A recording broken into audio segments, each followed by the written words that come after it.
Isabela, čo robíš o tomto čase v bazéne? Dokonca nahá. Predvádzaš sa? Strýko, vôbec sa nepredvádzam. Bola som unavená z tepla a chcela som sa len osviežiť. Ale prečo si neodletela z Nany na haciendu?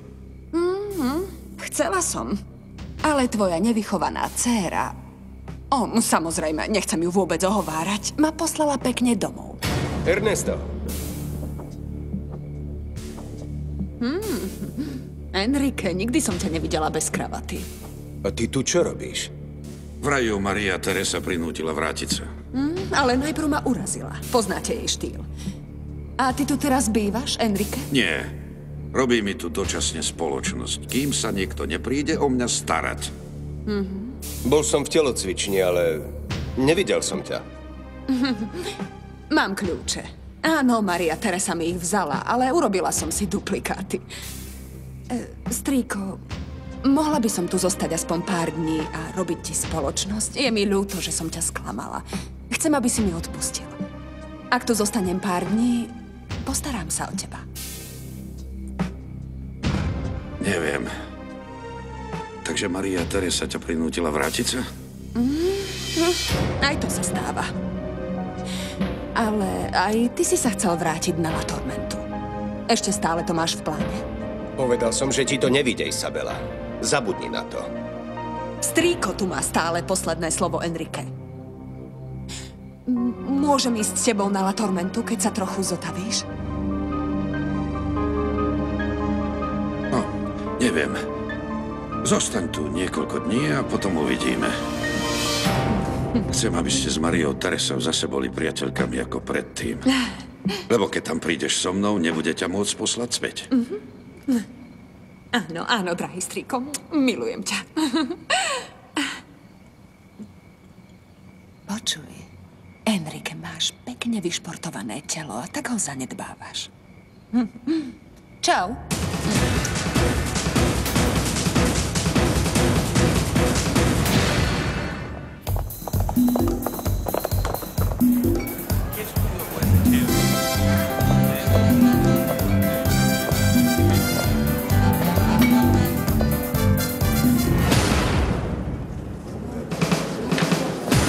Čo sa deje? Otvorili sme i napriek tomu zázraku, ale seňora je len návšteva. Seňora Edelmira, ako vám môžem pomôcť? Kde nájdem svojho syna? Čo? Dona Simona? Seňora Simona som dnes večer nevidela. Viem, že je s jednou z tvojich žien. Tak, kde je? Musím s ním nutne hovoriť. Toto nie je miesto pre takú dámu, ako ste vy. Sem sa chodia muži zabávať. A ubezpečujem vás, že váš syn nie je v stave prísť za vami. Už som videla v živote všeličo. Neobávam sa toho, čo uvidím. Kde je Simon? V ktorej z tvojich kobiek? Nemôžem vás tam pustiť. Musím zachovať diskrétnosť mojich klientov. Pochopte to, seňora. Pozri sa, Dalila. Buď mi hneď povieš, v ktorej z izieb je Simon, alebo prezriem pekne jednu izbu po druhej. A ak to urobím, budeš od dnešnej noci inkasovať podstatne menej. Seňora Edelmira, nemôžem vás tam pustiť.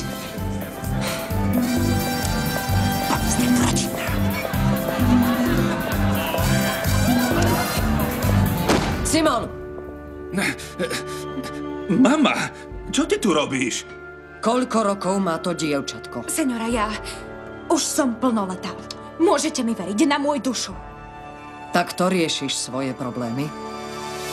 Váľaš sa s dievčatkami? Ale ako tak to chceš dosiahnuť, aby nám Mária Teresa predala haciendu? Mama, čo to má znamenať? Táto situácia je absurdná. Toto je moje súkromie. Koľkokrát ti to mám hovoriť? Teraz si sa prišla rozprávať o La Tormente? Na La Tormente všetci oslavujú. Áno, počul som. Oslavujú, že Maria Teresa ju nechce predať. Ale toto nie je vojna, to je len bitka. Oslavujú chystanú svadbu Santosa Torrealbu s Valentinou Ayalovou. Čože? Choď sa okúpať, miláčik. Rýchlo. Žartuješ, mama? Ak sa Santos Torrealba naozaj ožení s Valentinou Ayalovou, Vznikne mu nárok na pôdu tých ženských. Bude vlastníkom veľkej časti La Tormenty. A ty čo urobíš? Zostaneš sa tu váľať? Alebo sa ožierať? Karty sú už rozdané. Dnes oslavujú jeho zasnúbenie, ale zajtra budú chystať pohreb Santosa Torrealbu.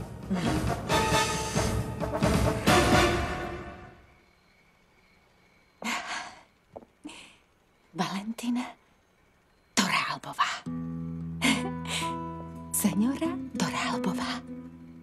O, Bože môj, nemôžem uveriť tomu, čo sa stalo. Trini, zobuď sa. Neblázni, zobuď sa, Trini. Valentína, nebuď ju. Poď na chvíľu, chcem s tebou hovoriť.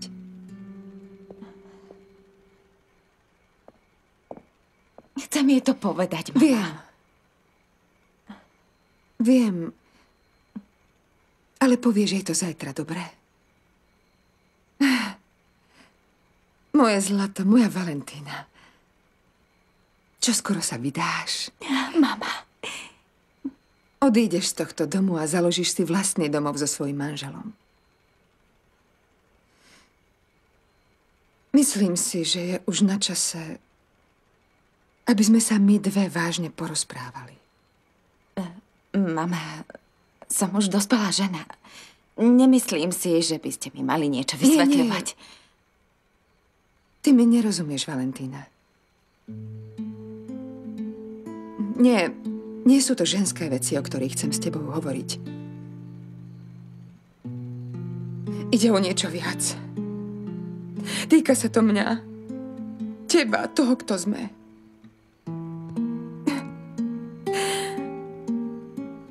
Pôjdeme ku mne. Nechcem, aby sa Trinidad zobudila. Jej jedného dňa tiež budem musieť povedať to, čo sa jej týka. Pretože vieš, moje drahé dievčatko, medzi nebom a zemou sa nič neutají. A v jednej chvíli všetky tajomstvá výjdu najavo. To je isté. A vtedy nech je nám Boh milostivý. Señorita, ste si istá, že vám neprekáža, že si vás Valentína vybrala za svojho svedka? Prečo by mi to malo prekážať? Neviem, hádam, že ste z mesta. My sme len jednoduchí ľudia z vidieka. Možno sa vám nepáči spolčovať sa s nami. Vezmite si toto. Zbaví vás všetkých bolestí. Neodpovedali ste mi. Neviem, čo by ste chceli odo mňa počuť. To je ťažké. Ja si veľmi vážim Valentínu.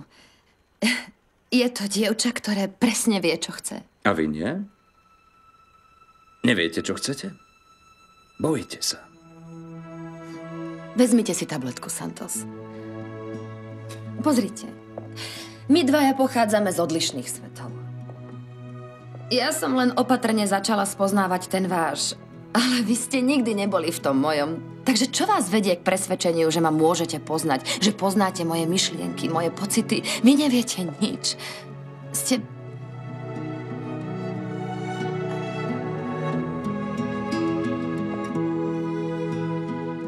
Santos. No tak vidíte, vravela som, že nemôžete miešať alkohol s tými tabletkami.